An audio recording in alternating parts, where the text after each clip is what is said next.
Greetings. I think we're live. It's always hard to tell with this streaming device broadcasting for our own isolated nodes on this world wide web, but it's really nice to have the opportunity to do so wherever you are in space and time. Greetings from Cosmic Intelligence Agency, Agents 1123 and 55. Arielle, how are you? I'm great. How are you all doing? Hello, CIA, and hello. Sorry, Yulia couldn't make it tonight, but we always love to be here on one of your programs. So thank you for the opportunity. Always. Where in the world are you right now, Arielle? I'm in Santa Fe, or as they say, fantasy, however you want. I haven't heard that. I love it. I think But that's I'm in the actually, middle of selling my house. It's under contract, and I've been here for 33 years. And so I'm going to ask my favorite astro cartographer, where shall I move next? Right. So this is always a great question, right? Because sometimes we can look at these astro maps and it's like, oh, move to the middle of the ocean. I can't do that. Or move to Siberia. I could never, right? So I think it's really important when I sit with people, and you've got a lot more experience with this than I do, but the questions that I ask even before we get astrological is, what are you moving towards in your life? And maybe even what are you moving away from? But importantly, what kind of places do you like? Because if the map says the middle of the desert, and we know this person needs to live near the water, then it's moot. You know what I mean? So starting with the very earthly questions before we get all off into the other planets and outer space and all that. But speaking of, we're kind of, what is it, the cart in front of the horse here. Let's tell folks what we're up to. So Okay. Arielle has written many amazing books, including as a contributor to this fantastic text. I wish it was still in print because everybody should have this. So go get it right now. You might, it's probably like 7 on eBay or something. So the Astro Cartography Book of Maps, which Arielle co-wrote with the great Jim Lewis, who I'm very excited to ask Arielle about. I never got to meet Jim, and she certainly did. Obviously co-authored a book with him and much more. So I'm looking forward to hearing some of that history of astrocartography. But I think first and foremost, we got to tell you what it is. So you may know Arielle's work in regards to the amazement of the Venus cycle, something she's been very devoted to, and something that Arielle and Yulia of Cosmic Intelligence Agency and myself have collaborated to speak about over the course of the last few years, which is always a joy and a really cool opportunity for me. But I don't know, I've got 5 books with your name on it in my shelf over there, right? Wow. So, and You get the prize. oh, I'm not the only one. But yeah, so today we get to explore this idea of astro maps. And truthfully, there's like several astro locality techniques, old and new, and specifically in this computer age in which we live. Computer technology has allowed us to kind of create some new techniques, or at least allow anybody with a computer these days and an internet connection to tune into a few different astrolocality techniques like local space or astrocartography. It's the latter that we'll focus on today, and maybe speak a little bit also about geodetic astrology, which is a whole nother kind of mapping thing. But for those of you who are like brand new to the idea of astrolocality in general, I thought before I get into this with Arielle and we hear about kind of what it is and where it's coming from and where it's going, I just want to tune you in generally to the idea of astrolocality. So I'll give an example here, and we'll just utilize this moment now, or at least when we began, which for me in Richmond, California, was 6 p.m. Today, Wednesday, miércoles, Mercury's Day, October 14th, 2020. And we've got this Virgo moon just having recently gone void after completing her last aspect in the sign of Virgo, which was the trine with Saturn here in these late degrees, and the moon on the way in a couple days to conjoin the sun for a Libra new moon opposite Mars, who we find retrograde in Aries now, with the sun aligned, and Mercury stationed retrograde yesterday in Scorpio, now residing at 1136 degrees of that tropical sign opposite Uranus. And I just want to like tune us into several particular things on this chart, like planets in degrees of signs, because regardless of where you are on Earth in this moment now, or this moment 6 p.m., as we called it in Richmond, California, where I sit, the planets are going to be in the same degrees of the same signs. So here's a look at 4 different places experiencing this moment in time, and they are actually all Richmond, California. So Yeah, they all look the let same. me do this. I think that'll change it. Huh, hold on, I've got to push buttons. Interesting, maybe this one? Huh, hold on. So this will help. Okay, so, all right. So at top here, now we're looking at Richmond, California. That's where I am. And this wheel is Santa Fe, where Arielle is, where Oh, I have to interject something here for just a second. You won't believe this. I have other synchronicities to share later, but I didn't really know you were going to share tonight's chart. And I didn't even look at tonight's chart in Santa Fe, but here is Uranus and Mercury on the angles in an opposition. Mercury's retrograde. When I took the course, the certification course, the weekend seminar with Jim Lewis back in the 80s to get certified for astrocartography, transiting Uranus in the sky was opposite my natal Mercury. Cool. So we got a little bit of a mundane happening and synchronicity or resonance with you getting certified astrocartography. Wonderful. And these are things that happen. And so, let me just point out some significant differences in these charts between Richmond, California, here's Santa Fe, and then chart number 3 I've cast for Athens, Greece, right? Where at 6 p.m. in Richmond, California, it's 7 p.m. in Santa Fe, and 4 a.m. on the next day in Athens, Greece, right? So importantly, here in Richmond, it's daytime, and Arielle in Santa Fe is just spun into the shadow, right? It's nighttime. The sun has set here below the horizon in the west into the 6th house.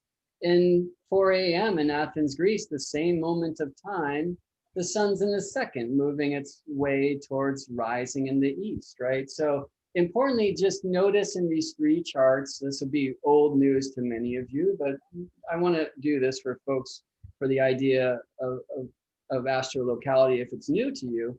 The planets in any moment's time are going to be in the same degrees of the same signs, and therefore in the same aspectual relationships to one another. Like a cool one to point out is Sun opposite Mars, who together are forming a mystic rectangle with the lunar nodes. So you can see that blue rectangle is in all 3 of these charts, but it's in a different place. And, let's get our feet on the ground in astronomy software here. This is Stellarium. So this is this moment, 6 p.m., October 14th, 2020 in Richmond, California. If I head over to Santa Fe, where Arielle now sits, we can see that, okay, there's a significance difference because the sun has just set. And if we head over to Athens, Greece, we'll see a very different look of the same moment in time, right? Where the sun is well below the horizon still, and therefore, And Venus might be showing up in the morning sky. Yeah, pretty soon. Let's see. If I take the ground away, Venus is just about an hour from rising. And somewhere on Earth, Venus has risen. And so, you know how it is. the sun rises in New York before it rises in LA. The sun rises in Istanbul before it rises in Athens, Greece. The earth spins from the west to the east. And so locations east experience the rising planets first. So it is in Istanbul where Venus is almost exactly on the horizon here. Not quite. And so the cool thing about astrocartography, right? What we're doing in astrolocality in general, regardless of what technique we're using. I mean, one of the oldest ways to say is, look, though this is a Libra sun opposite Aries Mars, we know that's going to behave for a native born where the opposition is in 7th house and 1st house, than it will for somebody where that opposition is in the 6th house and the 12th house, or it would for somebody where that opposition is in the 2nd house and the 8th house. So very importantly, planets and signs are a global, worldwide thing. In fact, we measure the planets and the signs from the center of the earth where we are all connected. But the planets and the houses are a reflection of a local observation of the planets. So the houses are about the surface of the earth. And just as in Greece, they speak a different language than we do in Richmond, and in Santa Fe, they have better food than I do here, right? That surface thing, it's cultural. I have to say, even though I've lived in California a long time, the food is better here. You know? And so whether I cast this for Richmond or anywhere, I'm looking at a moment in time. And the cool thing is what we're going to find, like we saw one example being Istanbul, and Arielle's living in a place in this moment where we have some interesting examples. I don't know why that happens. So as Arielle mentioned before, well, that Uranus, that Mercury-Uranus opposition is pretty close to the angles. And even more so, we see Jupiter and Pluto very close to the midheaven in Santa Fe in this moment. And astrocartography is one of the great astro mapping techniques, which is primarily concerned with where on Earth in any moment's time the planets are at the angles of the chart, which are the ascendant, the midheaven, the descendant, and the IC, the Unum Celi, the bottom of the heavens. And I like to call them the rise and the reach and the rest and the roots, the 4 R's, because that's what's going down at those places. And in the astrological, I love that. I love your 4 R's. That's such a great way to describe the 4 angles. They make sense, right? So in the astrological tradition, going way back, there's this idea of strong houses, and that the 1st house is said to be the strongest house, and that the 10th next, and then the 7th house, and then the 4th house, that the angular houses are the strongest houses. And so astrocartography, and I look forward to asking you, Arielle, about much more in regards to the philosophy, but generally speaking, we are looking at where planets are in any moment's time, either rising, and I'll just show those lines.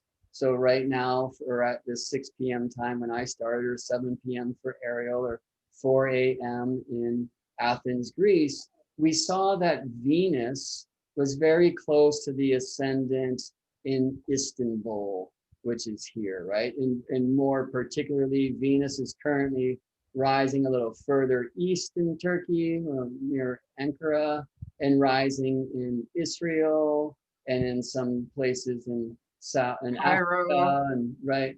And so the sun is rising. This is a very important line, right? The sun rise line, which means that it is daytime anywhere east of there that has spun into the rising light.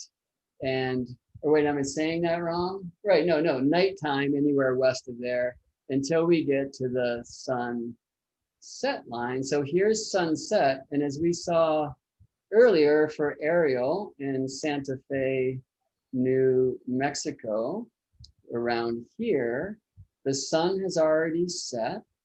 And the planet different is rising over the city different.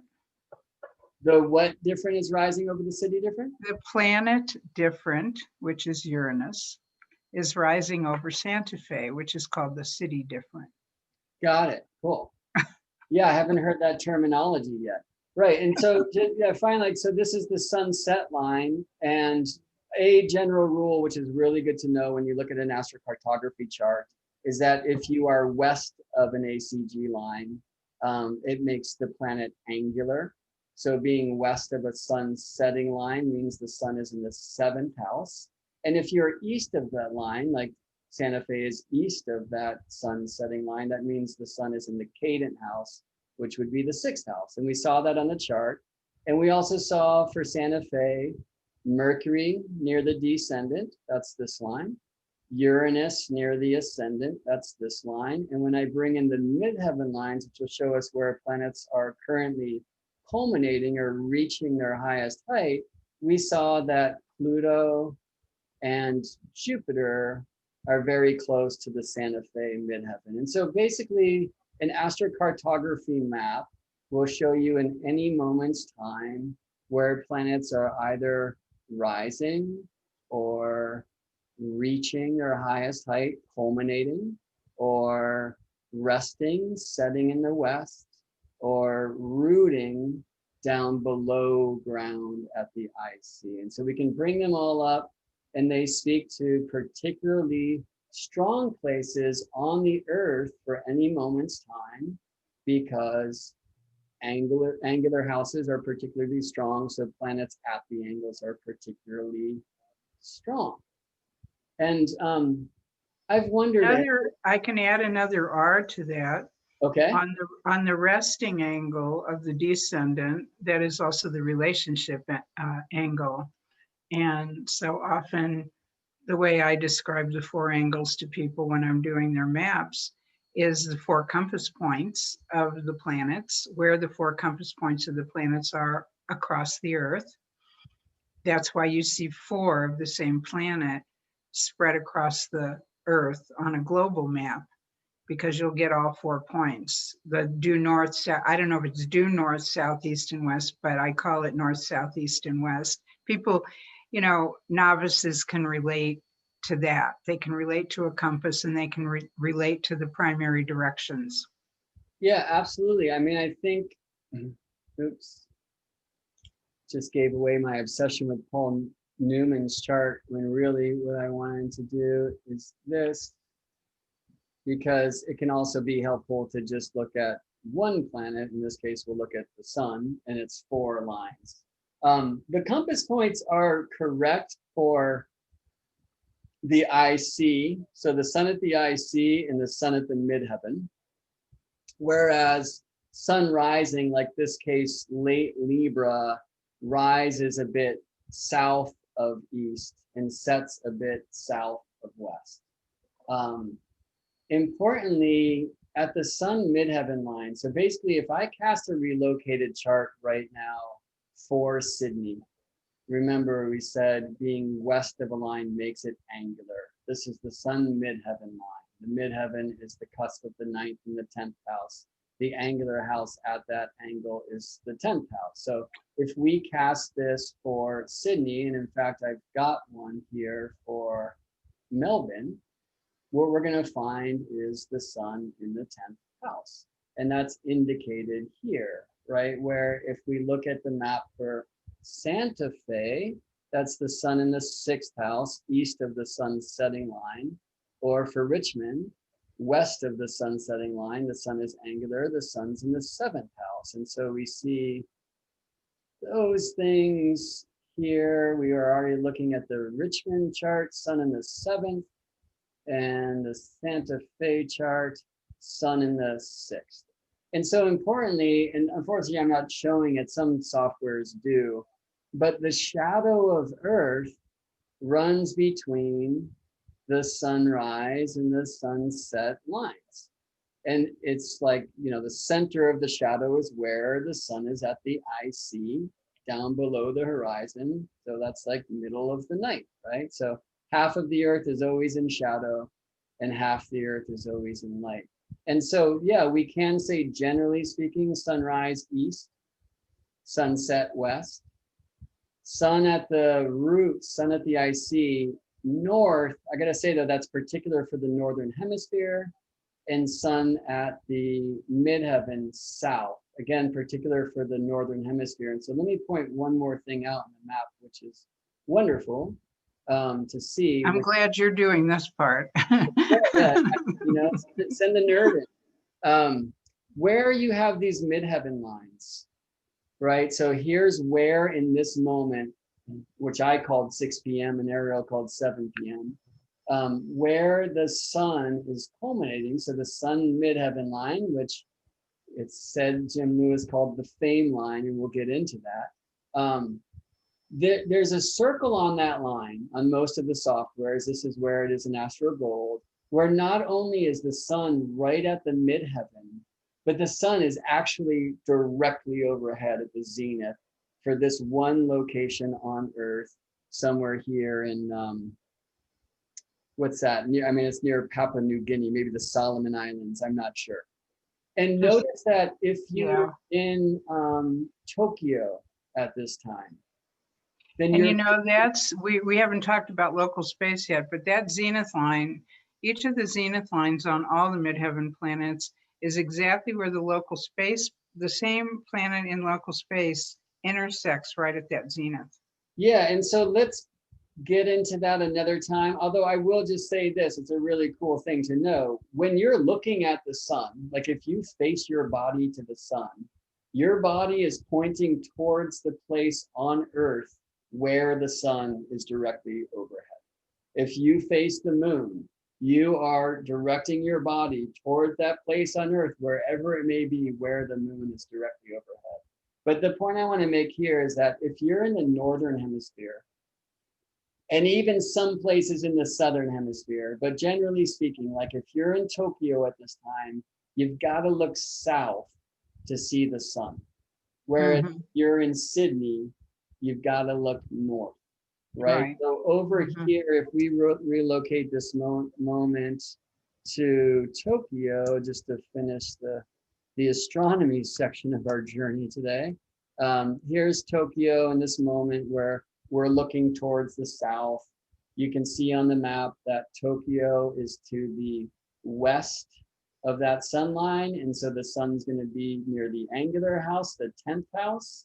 Same is true for Sydney. But the trip in Sydney is that the 10th house, unlike it is in the northern hemisphere, when I go down below, as some would call it, down below the equator, and we'll go to Sydney, Australia, I've got to turn around and look north. And now you see the sun is there, which is actually the 10th house. And it's really cool that you can see that on maps, that the sun right now, and one of the cool keys is the sun's declination, which is currently, this declination of the sun is 8.5 degrees south. And that means that the sun is directly overhead at the zenith, somewhere on Earth, 8.5 degrees south of Earth's equator, which is this space right here. So anywhere south of those latitudes need to look north to see the sun. And anywhere north of those latitudes need to look south to see the sun. And now we're getting into some kind of advanced astronomical territory, and probably some of you are like, dude, get on with the show. Good call. Arielle, talk to me. When did this whole thing begin? Oh, in the early 80s, probably mid 80s. Early 80s is when I met Jim Lewis. And at conferences, Southwest Astrological Conference held in Southern California every year. And he would lecture on astrocartography. And the minute I attended his lectures, I went, this man is brilliant. He devised this whole technique. It's not like he invented it, but he created a way to map the planets, rise, set, upper, lower, culmination, and called them the angles, the angular. He was working with sidereal astrology a lot at the time. And so the siderealists, you know, are big on angular houses and angular planets, angular placements. And but there were so many things I learned from him, and the examples that he used were just really stunning. And so after a couple of times of meeting him, I walked out and I said, I want to study this. Where can I learn more? What have you got? You know, do you have any books? Do you have any courses? Do you have anything? And he said, well, no, I just teach at conferences right now, and I don't have anything but the astrocartography maps. And they were those big fold out things on 11 by 17. This was before computer. This was before you and I had computers, not before computers, but he had a big computer company actually draw the lines on the maps, and you would get the map in the mail. You would pay your $20 for your personal world astrocartography map. You'd get it in the mail with a little booklet that told you what every single line meant. And it was just a really great thing. And then eventually other software companies started producing the maps, and eventually PCs started coming out and providing programs with the maps. And so, long story short, you know, the world got to have more of a hands-on experience with mapping, but Jim's original maps, I mean, they should be in the Smithsonian.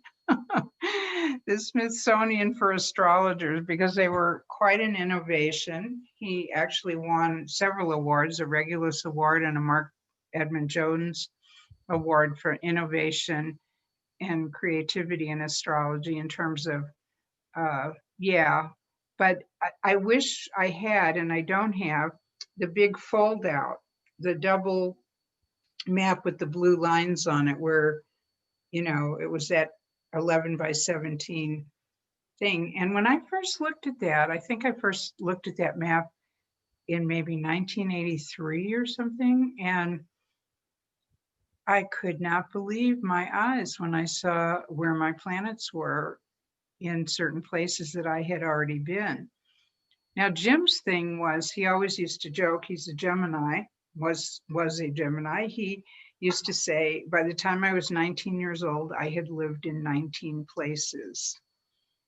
So he noticed that he was very different in those different places, that different parts of him came out. That's how he would describe it. And he was very big on the psychology of astrocartography, not just, and also the mundane applications. He did many presidents' charts. And one of the really fun things that he showed in mundane astrology was that you could look at elections, who was running against who, because Mars in a president's chart, in a US president's chart, the natal placement of Mars was always where the US was having a war with that country while that president was in office. And he wrote several articles on this that were published in journals about Mars, the god of war. US presidents make war on their Mars lines. And so it was kind of interesting. So I was looking at, you know, I looked at Trump's chart when he got elected to see where his Mars was, because I thought, oh, where's our next war? And it goes, you know, he's born with it on the ascendant, and he was born in New York. He was born with Mars rising. So his Mars goes over Washington and New York and the whole East Coast. And I thought, well, that's it. He's making war with our country. Yeah, same for George Bush Jr., right? So, I mean, George Bush Jr.'s Mars does point to Iraq, or, you know, actually, I think I'm thinking of local states, so I should be careful there. But let's grab an example from this book. So here's the Astrocartography Book of Maps written by Jim Lewis and Arielle Guttman. And I just flipped to a random page and I got Bowie. And it's actually a really cool example to David Bowie. One other very important thing about astrocartography techniques, right? Where we're looking at a moment's time and where on Earth planets were angular at these times, saying that these are going to be powerful places for you. So if you relocate to those places, those types of signatures are really going to rise up in you. And it depends, and we'll get into this about whether it's at the first house or the 10th house or the 7th house or the 4th house. They're very different places and energies. But importantly, it's very time imperative, right? So if you don't know your birth time, like, so this example I was reaching for is interesting. In the book, I've got David Bowie written at 11:50 p.m. And here in Astro Gold, the David Bowie chart that's already in there was 9 a.m. And they show us that it's a B wrote-in rating from a biography. And so at some point, there's a difference of opinion. We don't have a birth certificate time or whatever. But so let me put in this 11:50 p.m. Well, you know, when Jim and I were writing the book, Jim had a very good relationship with Lois Rodden. And I did somewhat of a relationship. I had worked with her as well. But he was very particular about getting as accurate of a birth time as possible, because we had hundreds of charts of celebrities and politicians and entertainers that we could have used, but without real, accurate birth times, we couldn't publish them all. So the ones that wound up in the book, I think, were the most accurate ones we could find in terms of time.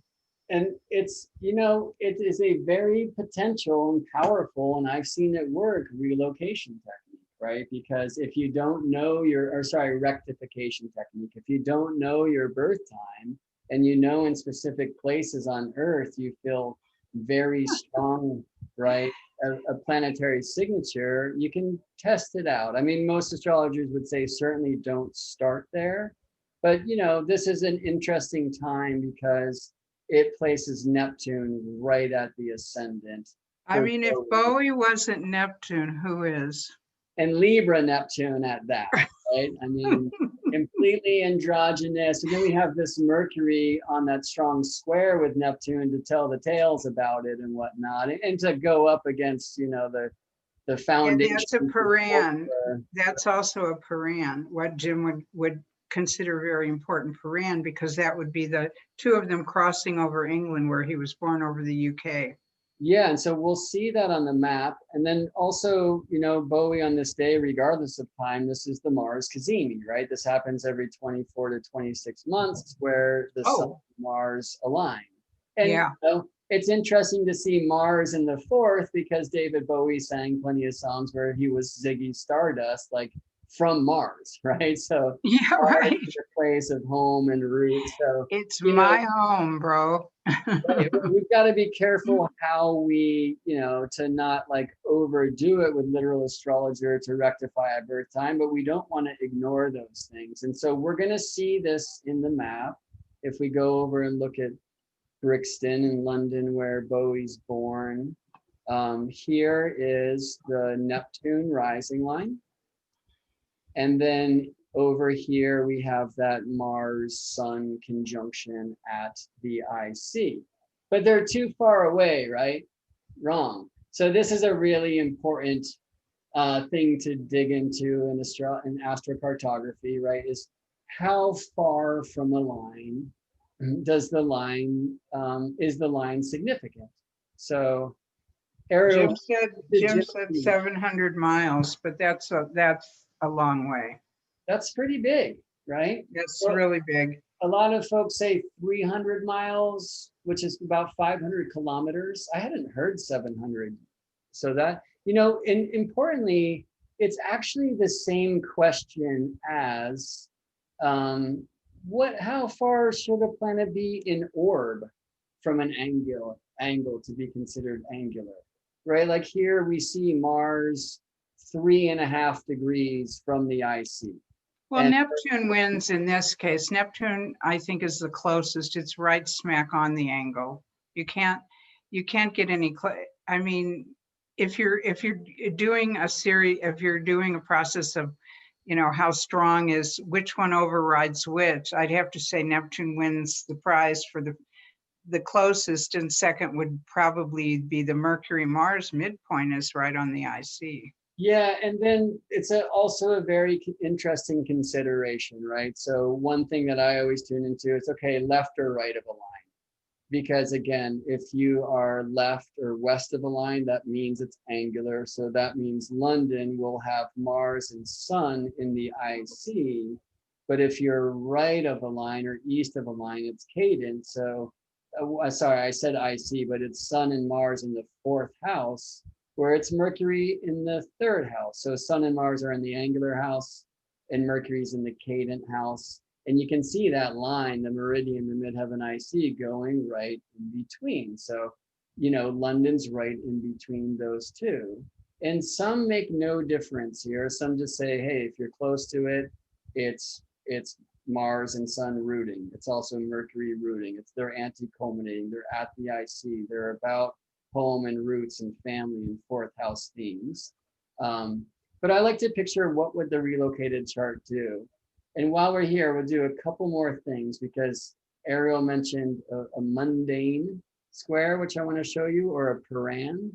But also, you'll see when we compare this map to this chart that it might seem like I lied to you, all right? Because I told you that if you are west of a line, it's angular.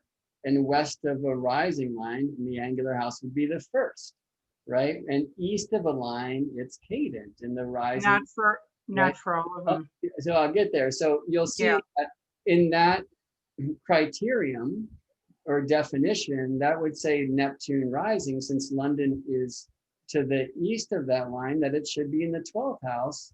And that's not what the chart shows. And so sometimes the softwares will allow you to switch back and forth between two different settings that are very important to know. One is zodiacal. And when I do that, now you see Neptune right at London, which is what we see in the chart, which is zodiacal.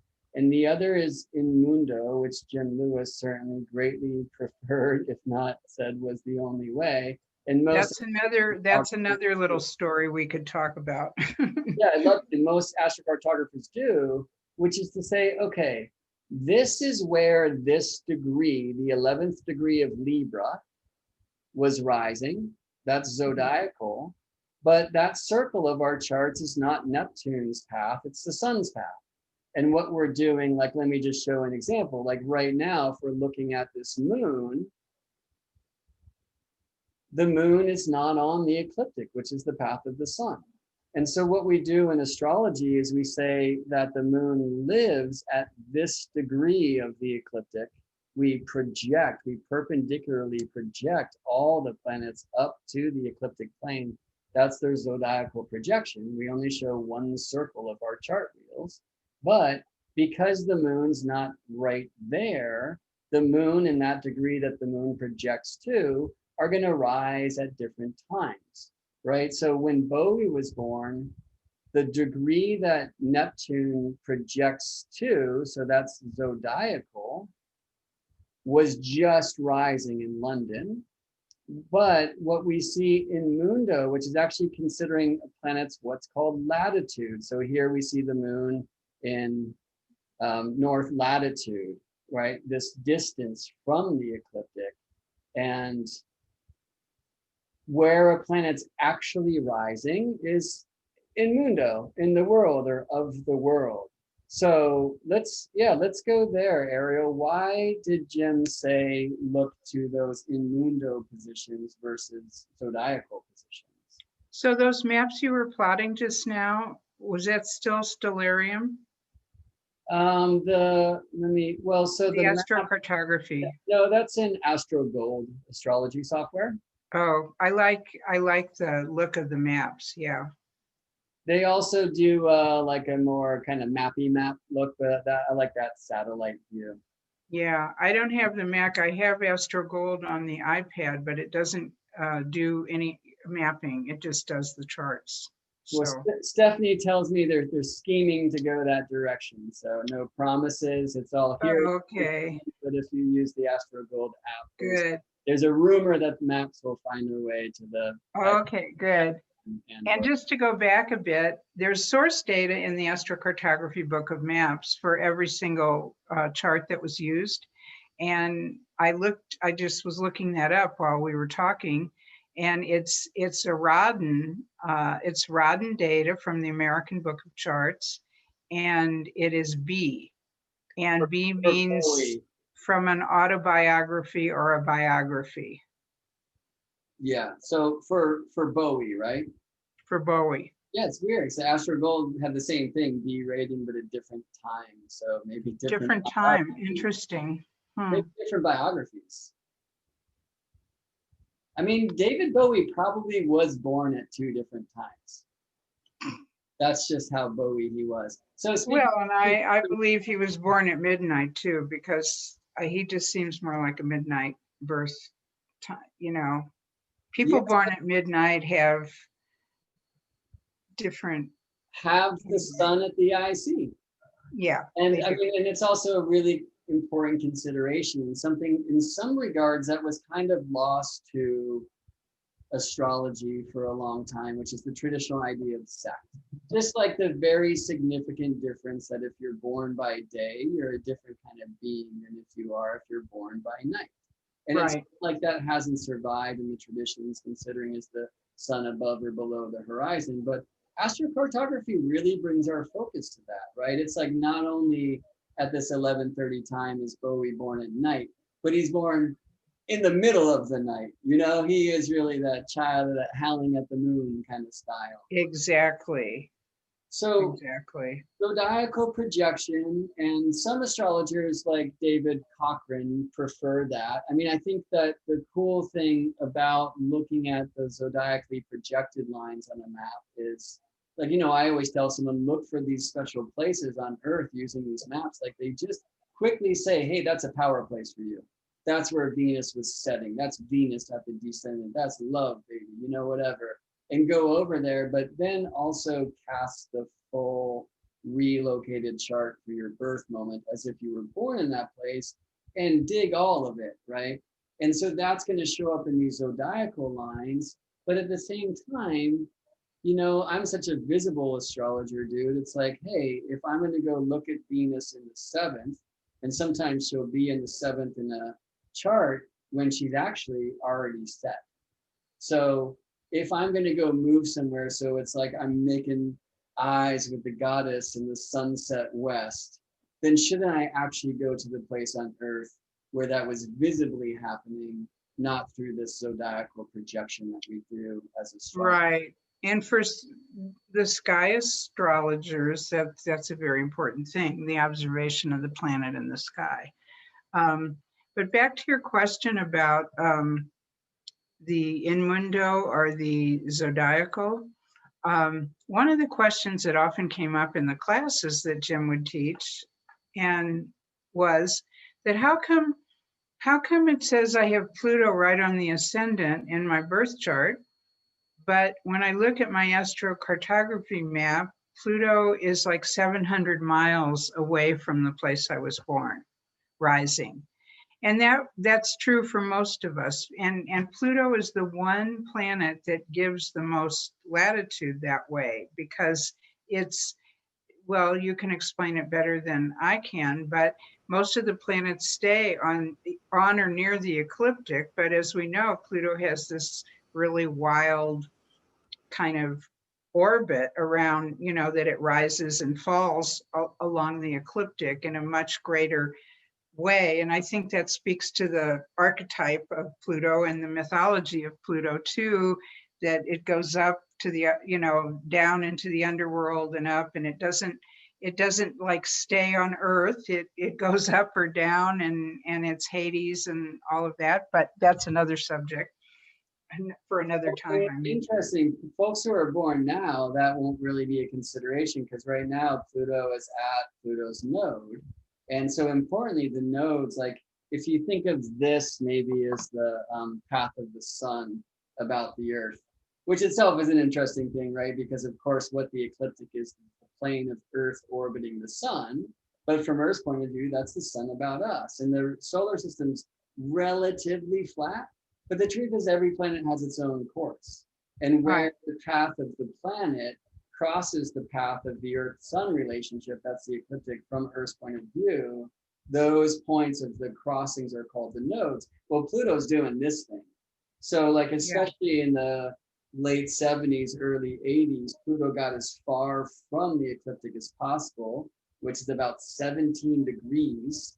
And so like, if you're looking at where this thing's rising in the east, Pluto's so far off the ecliptic is going to rise at a very different time than the degree that he projects to. And that's the difference between in Mundo, where the planets are actually, from our point of view on Earth, rising, versus Zodiacal, where the degree they project to rises. And Pluto, especially when this thing was really starting to happen, right, which was the late 70s and early 80s, astrocartography finding its way to the computers and the printouts and all that. Like, that's when Pluto was extremely far from the ecliptic. But like, George Right. Harrison's one of my So when, examples. George Harrison has the moon in the first house, which means below the ground, but it had actually already risen because the moon has northern latitude. And that happens, like, there's so many times where I'll look at the moon out here in the west, but my chart says she's already set. mhm. Uh, Yeah, that's why it's good to look at the map in Mundo. And what I've come to do over the years in working with people in astrocartography, if Pluto's rising or if Pluto's ascending or descending anywhere near where they were born, or actually anywhere in the US, for most of the clients I work with, it's US, but a lot of times there'll be world mapping too. But if it's anywhere near, I always draw a line. I do both. I do the Pluto, let's say Pluto is ascending in Mundo in New York, but Pluto zodiacally is ascending in Ohio. And so that's a wide geographical area. And basically both of them work. I've done some testing on this. I think I looked at Freud's chart, Sigmund Freud, who was born in the German, Austria, Hungary kind of area. And there was the Pluto there. And of course, he had to flee from the Nazis. And also, Pluto's very psychoanalytical, and the psychoanalysis that he and Jung both had Pluto in their birthplaces or near their birthplaces. And but then when he fled to London to escape from the Nazi occupation in Germany, and he wound up on a Pluto, on a different Pluto line in not the in Mundo, but the Zodiacal or one right. of the others. So And I this thought, one is, here's Freud, and this is Zodiacal line, right? So as Arielle was saying, here's that Pluto. It's Pluto at the descendant in Germany. And because it's the zodiacal, it's the projection to the ecliptic or the zodiac, we're going to see that one in Freud's chart, right? So here he is born in Czech Republic, but as she said, he's running from the Nazis, which of course were based in Germany. And so that Pluto line moving through Germany makes sense. But then, as Arielle just said, he moves to London, and where Pluto was actually setting in the moment of Freud's birth, I switch over here to In Mundo, and there's that Pluto close to London, right? yeah, and of course he had some Plutonian experiences in London too, in England too. So, I mean, when you read his biography and the experiences he had in both places, well, that was just one of many that I looked at, but it was an outstanding example of how I really feel like both the In Mundo and the zodiacal position of Pluto especially works. And Jim had a little saying about Pluto. He would say, Pluto is like homeopathy. A little bit goes a long way. Yeah, I mean, that's probably true of all planets, but definitely Pluto. Yeah, I had a client who was just getting turned on to astromaps, and sadly, her mother passed, and kind of suddenly. And my client, who's an artist, was in, I believe, Albuquerque at the time, at a show that she does annually. And that's where on the astrocartography map, she has a Pluto, I think Pluto descending line. And then it moves up through Utah, which is where her mother was living at the time and where her mother passed away. And so she saw that on the map and she wanted to connect and rap about it. But then we cast her natal chart, which is in Idaho. And she was born with Pluto, actually it's the Pluto rising. She was born with Pluto right at the ascendant, right? And so she's like, yeah, because that place is where Pluto's rising. I'm like, yeah, but look at your chart also.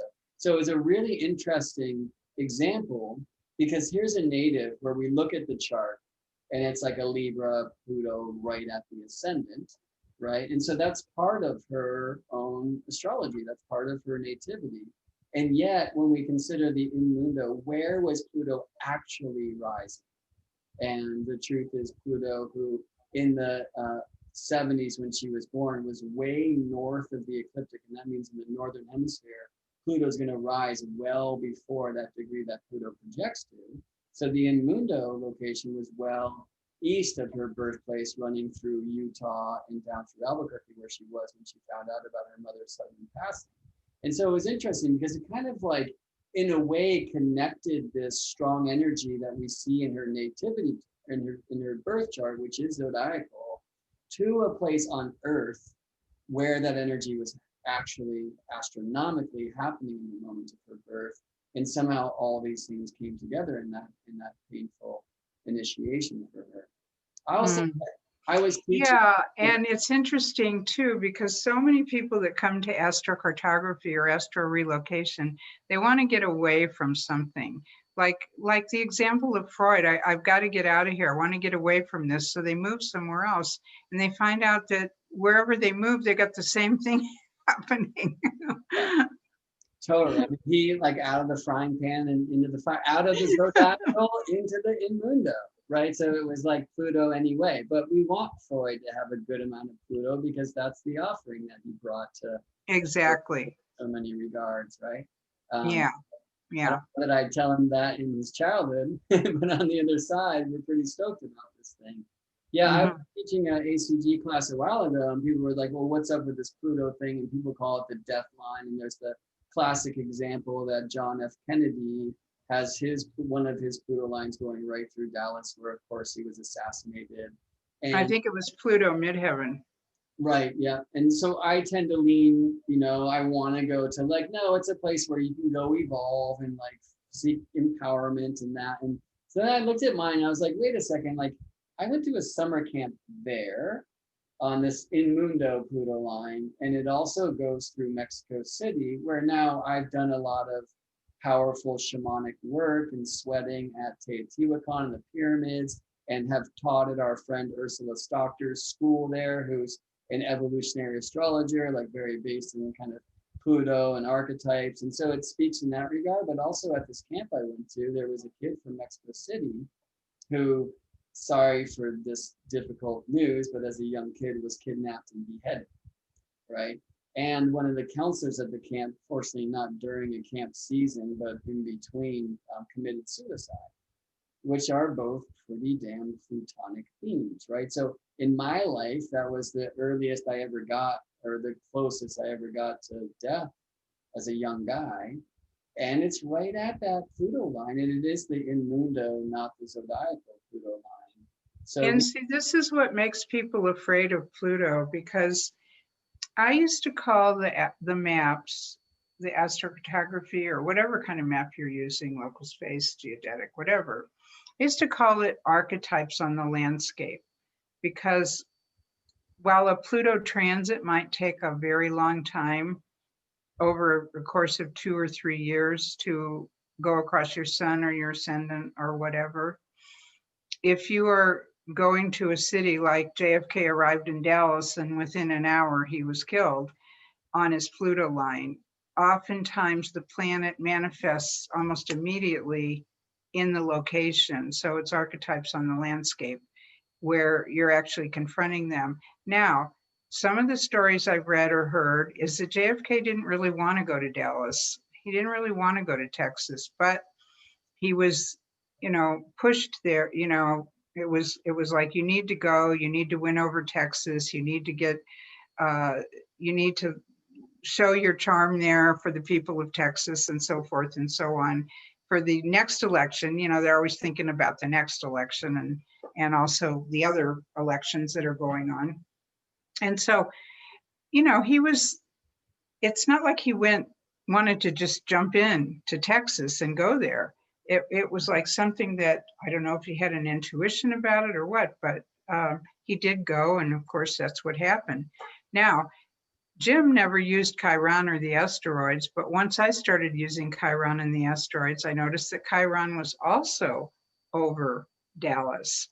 And what I really felt about that, because Chiron and Pluto, when they're together somewhere, or when they're together in the sky, they tend to be a time of, or in this case, a place of sort of, he became a martyr. He became a huge figure. He became much bigger in death even than he was in life. And he was pretty big in life. But Chiron and Pluto, Chiron was, the whole country was mourning, the whole world was mourning for him. So yeah, when we look at JFK, we're tuning into this Chiron-Pluto square. And, yeah, so can you relocate him to Dallas? Yeah, sure. So you want me to relocate? So yeah, let's do this first in the chart. So let's see, buttons, Dallas, Texas, deep in the heart of Texas. All right, and so had JFK been born in Texas, the chart shows Pluto angular and Chiron angular. And yeah. So ask the map about that kind of thing. We find that here in Texas, we see that this is Chiron's setting, and then this is Pluto at the midheaven.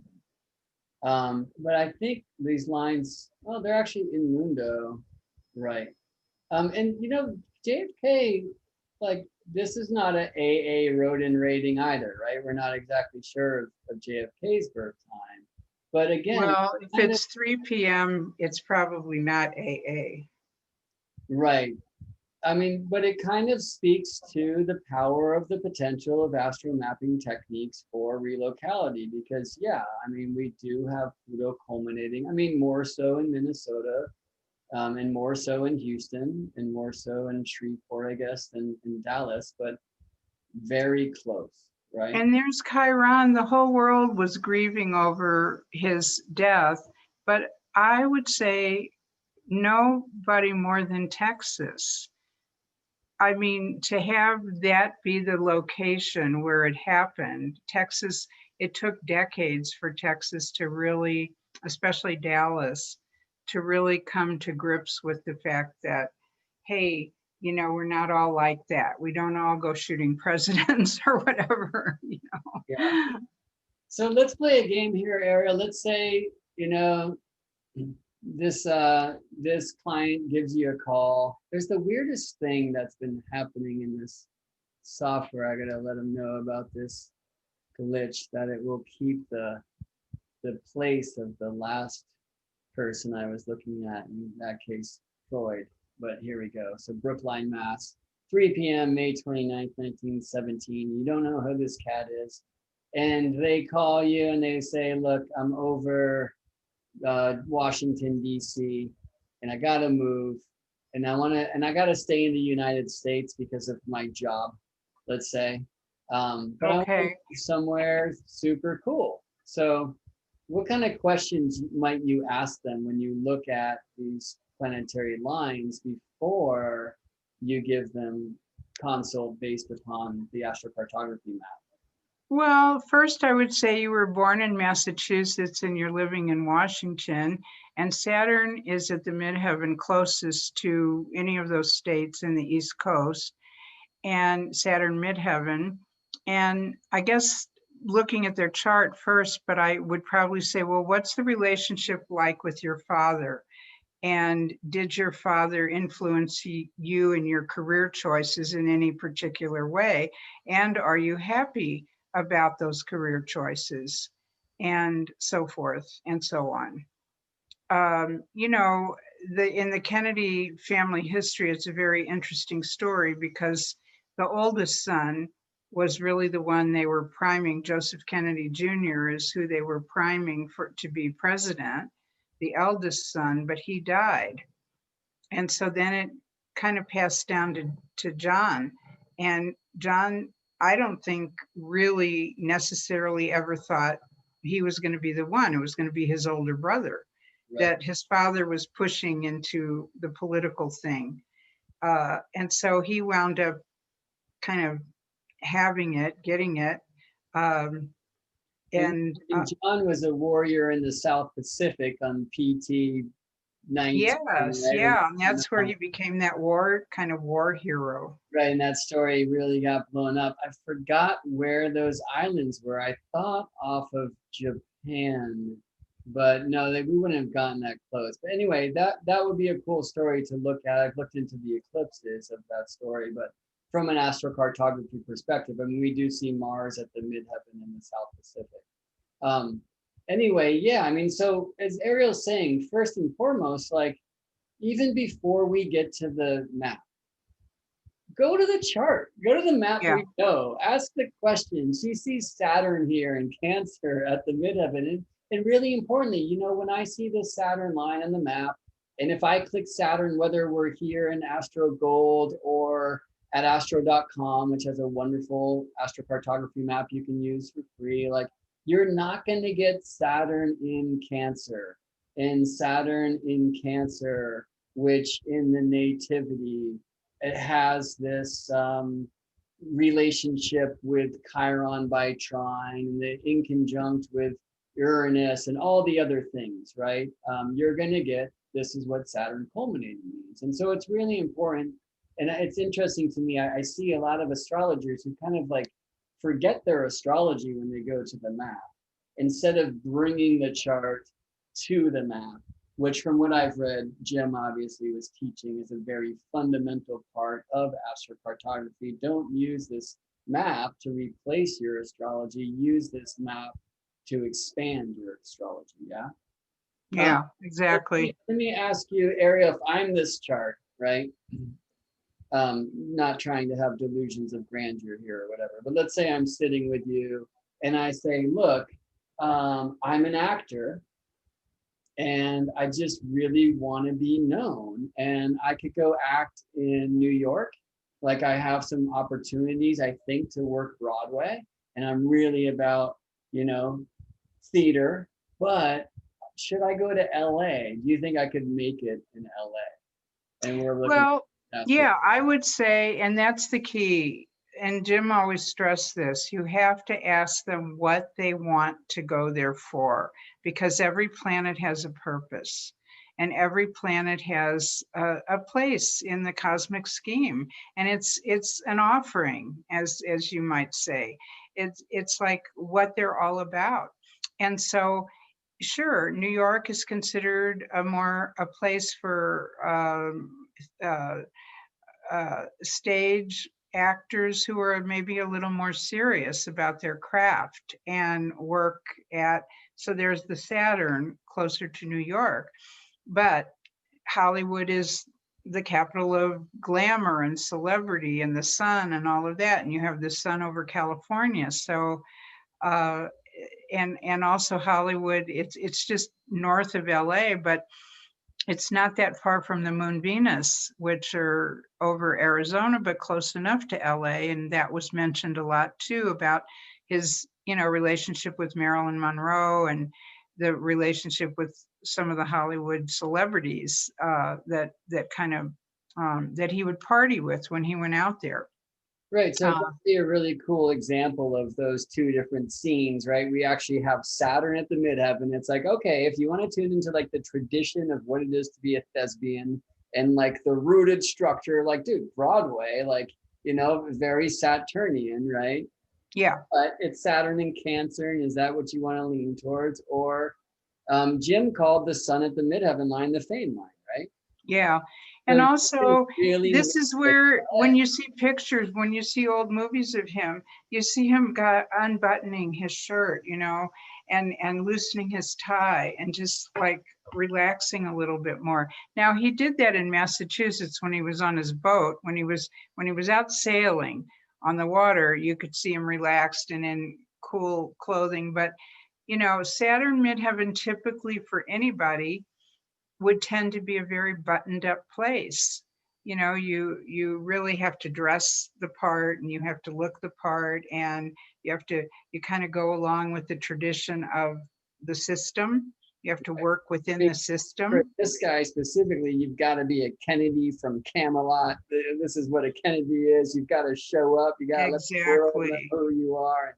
Exactly. And look at how close that Saturn is to Hyannisport, Massachusetts. And I mean, you know, he's right out there on way out on the eastern part of Massachusetts, out in the ocean there, very close to that Saturn, Yeah. you So know. what if this person said, look, I've worked really hard in my life. I did what dad wanted me to do. You know, I didn't get assassinated in Dallas. I want to retire. I want to get out of the limelight, right? So we say, Exactly. don't go to that sun at the midheaven thing, because that's where everybody sees you shining and wants some of that light, right? Like, I just want to chill out and explore, rest, and love. Then where do you Yeah. send this And person? so that would be the recommendation. First of all, his son's in the eighth house, and he might not be able to let his true creativity out. He can't shine his true self. He can't show his true colors in Massachusetts, in Washington, in New York, in anywhere in the East Coast. But he goes to California or anywhere out west, and he just becomes who he is, you know, kind of a much more free spirit. But besides that, I like the sun. I don't care whose map you're looking at and what they're asking about. Um, I like the sun on an angle for people. And if I can't find it on an angle, I will look at the local space or the geodetic or something where I can say, where is the sun? Where do you shine? Now, sometimes it's very impractical to go there, but you know, the other planets revolve around the sun. The sun's the center. The Right. sun is the light and life of our solar system. And this is where you as a person really have your maximum orbit of influence. Right, but that's what I'm saying. If somebody asks you, like literally, like, you know, I have some clients who are famous, right? So like, I need to get away from the limelight. Like, I need to not be accosted when I'm out in the street. Where can I go? And, you know, the answer is Timbuktu or some island. But if we're asking a map, the one thing is like, okay, probably get away from the sun, especially the sun at the midheaven, because the idea of the sun at the midheaven being the fame line is that where everybody sees your light. So if it had to be in the continental US, I'm going to send this person up to like Twin Falls, Idaho, which is amazing and beautiful and cool. And the reason is because it's a place where not only do we get Venus at the midheaven, but we also get the moon rising. And this is a cool example to get back to something that Arielle was speaking about earlier, which is this idea of crossings on an astro map or parans. So this looks like a moon at the midheaven line because the moon's at an equinox point, but this is actually the Virgo moon rising. Yeah, it's like a 27 Virgo, so it's very close to the equinox, and Venus is in Gemini, and so they're square. But the thing is, if you were the same person asking me about this map and you said, I really want to meet somebody, I'm dying for a relationship, where should I go? I would definitely go to that Moon Venus configuration up and down that line. Now, what differentiates Montana from Arizona? The parans, the latitude crossings. And so the second dimension of astrocartography, which Jim always talked about, was the latitude crossings. So you might say to your client, you might say, Moon Venus, go out west, especially in the mountain states, because this is where your Moon Venus is. If you want to find romance, especially if you want to find a woman, you're a man. This is the two female archetypes, Moon and Venus. You want to find somebody, go out there, So right? it's like, as we see in the relocated chart, I chose Twin Falls, which is about right here on the eastern side of Idaho. Okay, And okay. the reason is because it's west of these lines. First of all, it's a pretty cool place.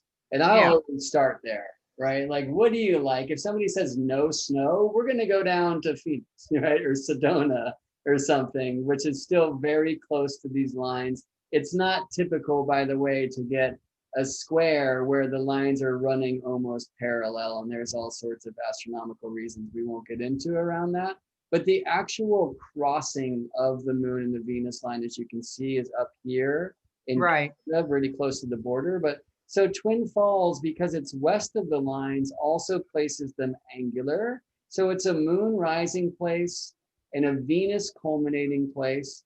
They're both in Mercury signs. You have this amazing thing during the birth of this being where the moon is translating the light of Venus, well, actually to Mars, but the moon is trine Taurus, Mercury, and square Gemini, Venus. So we've got that kind of mutual thing that's happening with Mercury and Venus in each other's signs. And the moon is connecting to both of them in a very strong way.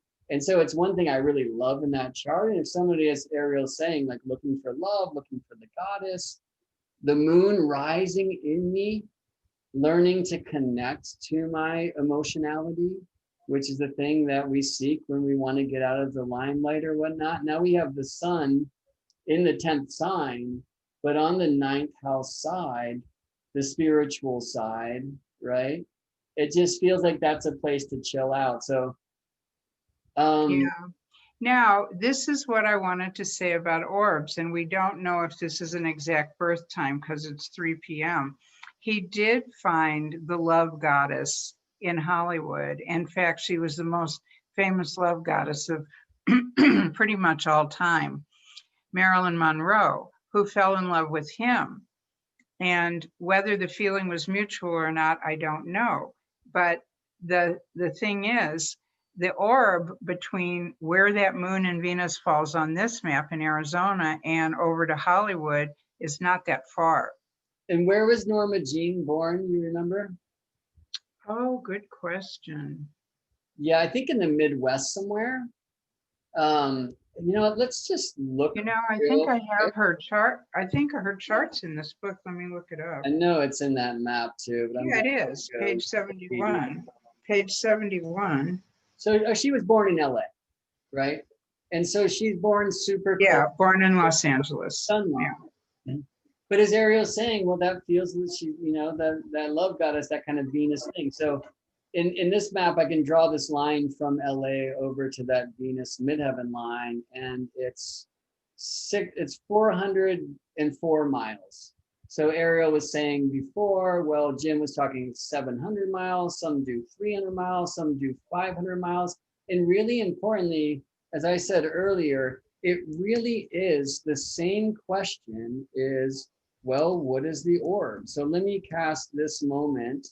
Not only what is the orb, but what was his true birth time, if it was rectified. Okay, so let's say this is his true birth time, right? Notice that in LA, Venus is only 6.5 degrees from the midheaven. And on the angular side, which is what we see in a map when we are west of a line, right? Yeah. And so none of us are, I don't think, are going to look at this and say like, you know, that's not a strong Venus in the 10th house. So no, and Marilyn Monroe is a Gemini also. Right. And yeah, so importantly, that's the same consideration of, okay, what's orb? But also, what about rectification? Because we know that he had that, you know, Gemini love goddess thing happening in LA. And so what if I look, how long would it take this 17 degrees Gemini Venus to get to this midheaven? And let's look an hour later and she's well past there. So if I just move by minutes, we get about 12 minutes. And I want to show you what's happening on the map as I do this, as I move forward in time. You'll see that this Venus and moon line, you can see them here on the map, Venus getting closer to the midheaven. I've got this cast for LA. So as Venus culminates in the chart, notice that that Venus culminating line gets closer to LA, right? And so again, it's kind of like a fun place to play for potential rectifications of birth times. But mostly astrocartography is a wonderful way to really quickly get after, okay, well, where were planets rising or reaching or resting en route? And Arielle, we're at time. I've got 1,000 things to ask you. I want to say this is like part one of a long Okay, exploration with you. to be continued, To to be be continued. continued. Hopefully, while I'm broadcasting with you from Greece, so we'll have to find a different, an agreement in time zone. But I think there's a few things, a few points I really Oh, want would I love to be broadcasting from Greece right now, but it would be 4 a.m. to be so. Yeah, I'll just start later or much earlier.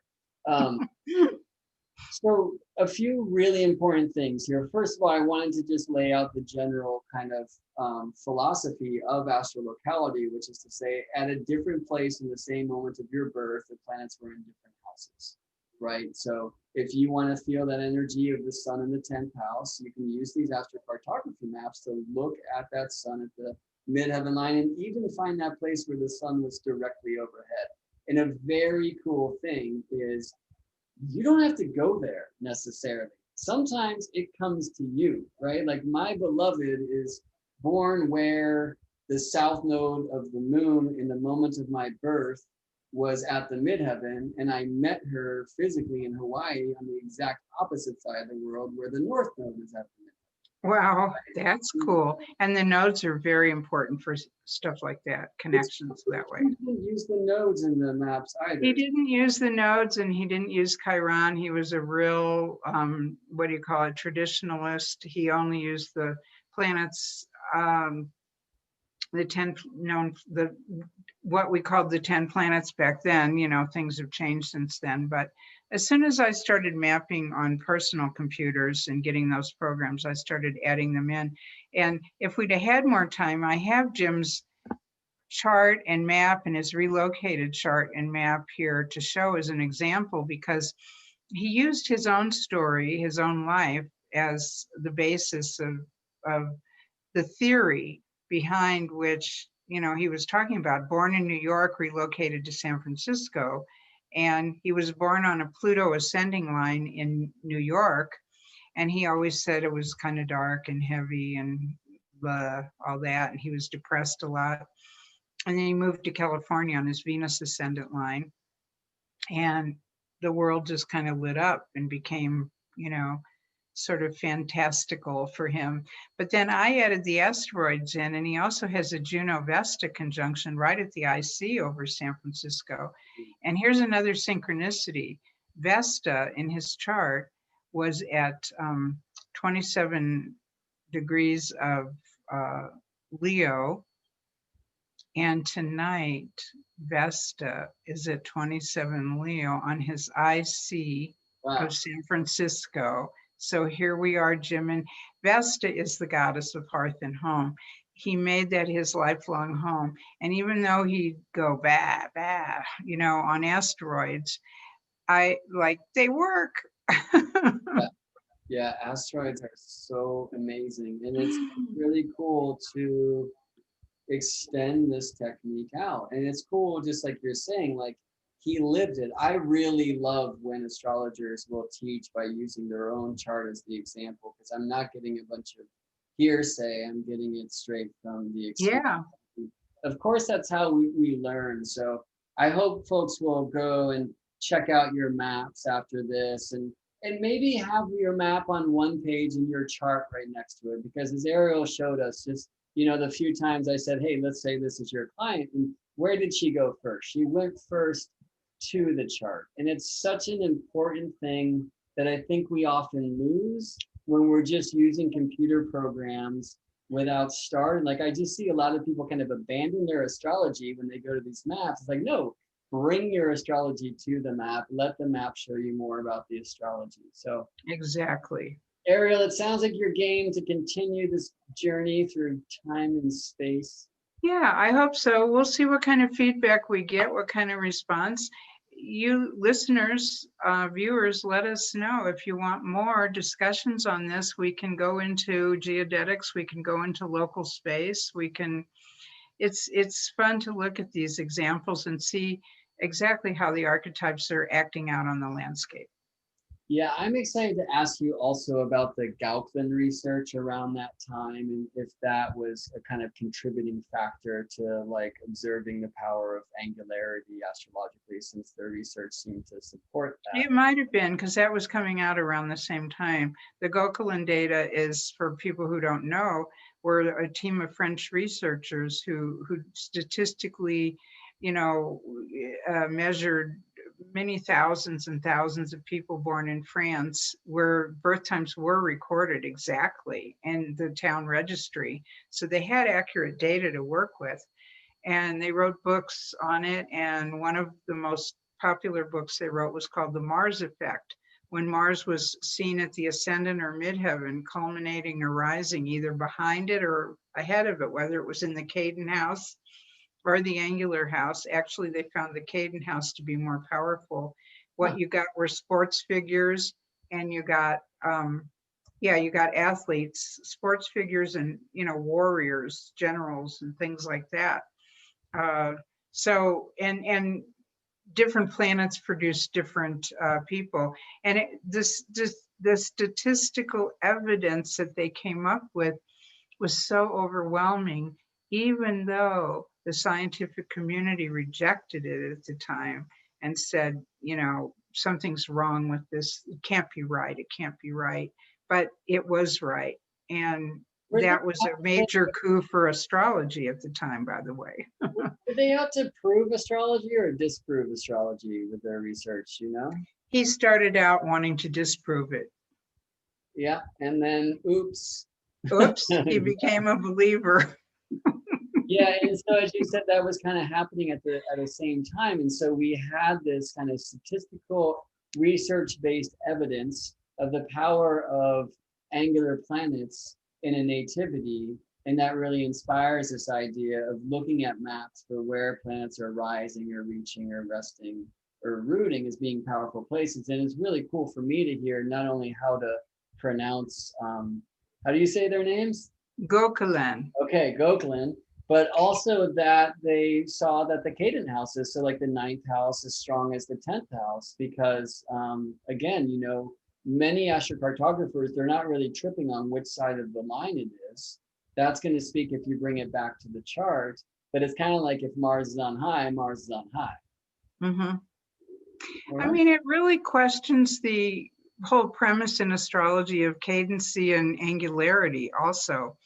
Because if your planet's in an angular house, but it's 20 degrees away from the actual angle, but it's in a Caden house and it's only 5 degrees away from the actual angle, who's going to win there? It's definitely going to be the one closest to the angle.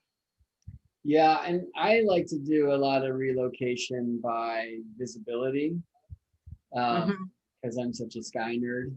And so sometimes I want that 12th houseness, right? Like Venus right now is a morning star, or that Moon Venus conjunction I woke up for to make love with this morning. Like, where on Earth was that actually visible in the moment of somebody born today in another place? And in that case, if we want to say, I was looking at them not in the 1st house, but in the 12th house.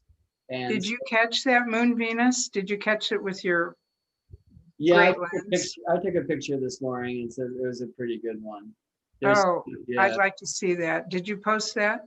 Yeah, it's on my Facebook page. Okay. I want to actually post, I took one yesterday morning and one today, so we can really, yesterday there was this really cool Regulus Moon Venus pyramid where I was, and then of course this morning the moon more of a sliver crescent, and further along, so Regulus Venus Moon. And just to see that, again, I love to post pictures side by side of a day's worth of lunar travel so you can see how fast the goddess. All right, Arielle, what a treat. Thank you so much. I've really been wanting to do this for a long time. Sorry to get all tech in the front there, but I want to make sure people know what we're talking about. And I think we've opened the stage to explore deep together. And it really is an honor to have the opportunity to sit with you and speak with you and hear about your experience. Thank you. It's an honor to have you teaching this too, because I've been always really with this week on the astronomical explanations of what happens and why it happens. But I used to do the seminars with Jim Lewis, and he would cover a lot of the technical aspects.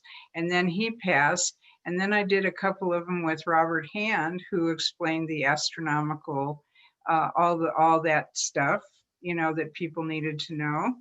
And it's like, here you are. I feel like we're passing the torch now, because you really know the sky, you know how to explain it, you know what the planets are really doing. And I think that's great. Thanks, Arielle. Thank you so much. It's nice to be seen in that way. And yeah, so folks, leave a comment here, whether you're watching on Facebook Live or later, or if you're looking at this at the Cosmic Intelligence Agency YouTube page. Since we are broadcasting live at the CIA, let me say that you can click that thing if you're watching live that says be notified for all future live things. The Cosmic Intelligence Agency is going to have a weekly live in some form or another.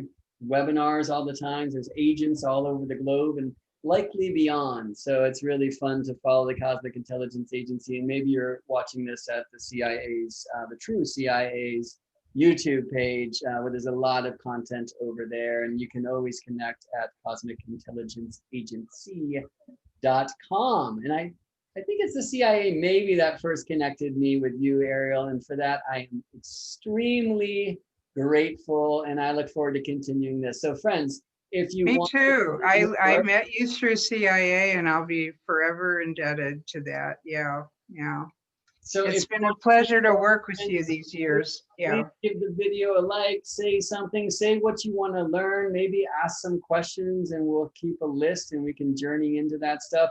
I say next time we'll get a little more psychological, archetypal, astrological. What is the difference between a planet rising or reaching, that kind of thing? And I really just want to hear some wonderful, not war stories, but peace stories from your experience as an astrocartographer. So until then, friends, thank you so much for tuning in. And Arielle, sending you hugs long distance to Santa Fe. And I can't wait till we can play on Earth again someday. And friends, until next time, we will see you in space.